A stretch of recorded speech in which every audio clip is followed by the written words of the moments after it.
Auto pilot മോഡിലേക്ക് Iran മാറിക്കഴിഞ്ഞു. തീർത്തിട്ടേ അടങ്ങുള്ളൂ. അല്ലെങ്കിൽ അതുകൊണ്ടാണല്ലോ ഒരിക്കലും നടക്കാൻ സാധ്യതയില്ലാത്ത 3 കാര്യങ്ങളാണ് പറഞ്ഞിരിക്കുന്നത്. 1, മൊത്തം ബേസുകളും ഗൾഫിൽ നിന്ന് എടുത്തുകൊണ്ട് പോകണം. സമ്മതിക്കുമോ? 2, ഈ പറഞ്ഞ അപകടങ്ങൾക്കും ഈ പറഞ്ഞ പ്രശ്നങ്ങൾക്കും മുഴുവൻ കോമ്പൻസേഷൻ തരണം. 3-മത്തേത് ഈ കടലെടുക്ക് ഞങ്ങൾ നിയന്ത്രിക്കും.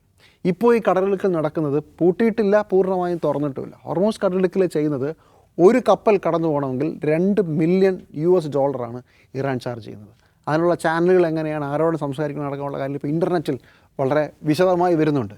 അത് അമേരിക്കൻ ഡോളർ തന്നാൽ പോരാ, യുവാനിൽ തരണം, ചൈനീസിൽ തരണം. അങ്ങനെ അമേരിക്കയ്ക്കിട്ട് സാമ്പത്തികമായി ഒരു പണിയുടെ കൊടുത്തുകൊണ്ടിരിക്കുകയാണ്. അല്ലെങ്കിൽ തന്നെ യുവാനിലേക്ക് കച്ചവടം മാറാനുള്ള വളരെ വലിയൊരു പദ്ധതി ചൈനയും കൂടുതൽ ആളുകളും കുറേ കാലമായി നടത്തിക്കൊണ്ടിരിക്കുകയാണ്. ഇതിനിടയ്ക്ക് ഹോർമൂസ് കടലിടുക്കിൽ ഒരു ഗേറ്റും വെച്ചിട്ട് ഇറാൻ പൈസ പിരിച്ചു തുടങ്ങിയിരിക്കുന്നു. ഇങ്ങനെ പോയാൽ മതി. നോക്കണം, 4000-ഓളം കപ്പലുകൾ ഒരു വശത്ത്, എണ്ണ എടുക്കാനായി ഒരു 100-500 കപ്പലുകൾ ഹോർമൂസ് കടലിടുക്കിൻ്റെ പുറത്ത്. ഇങ്ങനെ ഒരു ലോകം ഒരു സ്റ്റാൻഡ് സ്റ്റിൽ നിൽക്കുകയാണ്. ഹൂത്തികൾ ഇപ്പോഴും യുദ്ധത്തിന് ഇറങ്ങിയിട്ടില്ല. അങ്ങനെയാണെങ്കിൽ റെഡ് സീയിലും അടുത്ത പ്രശ്നം വരും, അവിടെയും ബ്ലോക്ക് ആവും.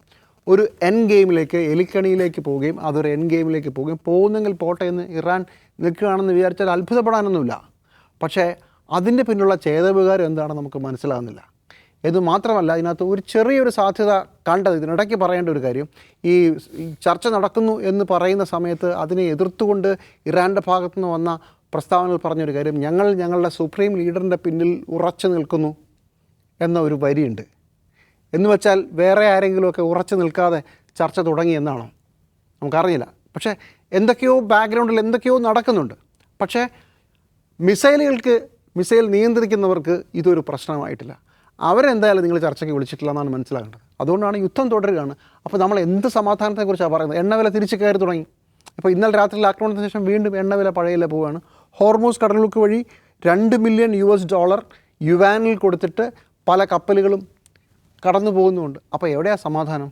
ഒരിടത്തും സമാധാനമായിട്ടില്ല. എന്ന് മാത്രമല്ല, ഇറാന് സമാധാനം വേണ്ട, ഇനി വേണ്ട എന്ന് പറയുന്ന ഒരു രാജ്യത്തോട് നിങ്ങൾക്ക് എന്ത് ചെയ്യാൻ പറ്റും? സമസ്ത അപരാധം പറഞ്ഞ് കാലു പിടിക്കുകയോ അല്ലെങ്കിൽ ഇറാനെ ഭസ്മീകരിക്കാൻ ഒന്നുകൂടെ തീരുമാനിക്കുകയോ ചെയ്യുക എന്നുള്ളതാണ് ഇനി സംഭവിക്കാൻ പോകുന്നത്.